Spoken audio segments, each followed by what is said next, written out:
आज हम सुनेंगे भगवान श्री राम के वनवास आरंभ की कथा। समय बीतता गया और महाराज दशरथ अब बूढ़े होने लगे थे। परंपरा के अनुसार उन्होंने अपने बड़े बेटे राम को अयोध्या का राजा बनाने की घोषणा की। यह सुनकर सभी बड़े प्रसन्न हुए। राजकुमार भरत और शत्रुघ्न उस समय अपने ननिहाल गए हुए थे, परंतु महारानी कैकेयी की दासी मंथरा को यह बात बिल्कुल अच्छी नहीं लगी। मंथरा ने रानी कैकेयी के मन में यह बात डाल दी कि राज्य तो भरत को ही मिलना चाहिए। रानी कैकेयी मंथरा के बहकावे में आ गईं और महाराज दशरथ से रूठ गई। जब महाराज रानी कैकेयी से रुष्ट होने का कारण जानने और उन्हें मनाने आए, तो रानी ने राजा द्वारा पूर्व में किए गए 2 वचनों को मांगने की बात कही। रानी कैकेयी ने राजा दशरथ को याद दिलाया कि जब देवताओं और असुरों में युद्ध हो रहा था और राजा दशरथ भी उस युद्ध में हिस्सा ले रहे थे, तब रानी कैकेयी उनकी सारथी थी। सारथी कौन होता है?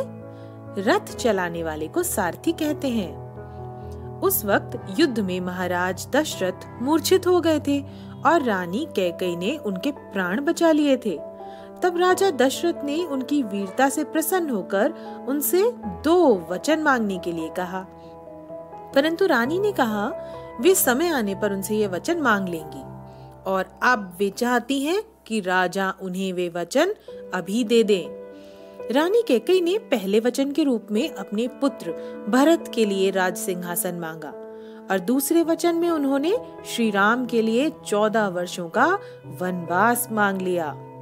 यह सुनकर दशरथ बहुत दुखी हो गए और कहने लगे, रानी, चाहे तुम जो कुछ भी मांग लो, परंतु राम को वनवास जाने के लिए ना कहो। तब रानी कैकेयी ने कहा, इसका अर्थ है आप अपने वचन का पालन नहीं करेंगे। यह सुनकर राजा बोले, रघुकुल रीत सदा चली आई, प्राण जाए पर वचन न जाए। भगवान श्री राम पिता के वचन का पालन करने के लिए वनवास के लिए तैयार हो गए। साथ में उनकी पत्नी सीता और भाई लक्ष्मण भी गए। अयोध्या की प्रजा श्री राम को बहुत प्रेम करती थी, वह भी साथ जाने को तैयार हो गई। तब राम ने सभी को बहुत समझाया और अंत में रात को सभी को सोता छोड़कर चुपचाप वे तीनों वन की ओर चल दिए। चलते चलते वे गंगा नदी के तट पर पहुंचे।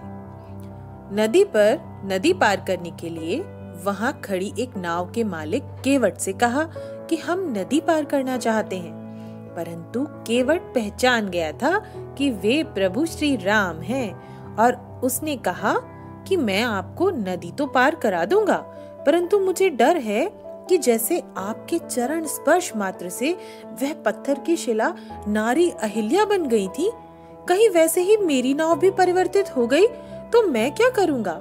मेरी जीविका का यह एकमात्र साधन है, इसलिए मैं पहले आपके चरण धोऊंगा और फिर आप मेरी नाव में बैठ सकते हैं। श्री राम मुस्कुरा दिए।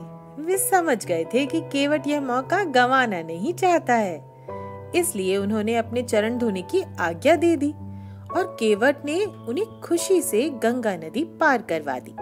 वहां से आगे राम, सीता व लक्ष्मण चित्रकूट पर्वत के पास पहुँचे और वहीं घास पत्तों की कुटिया बनाकर निवास करने लगे।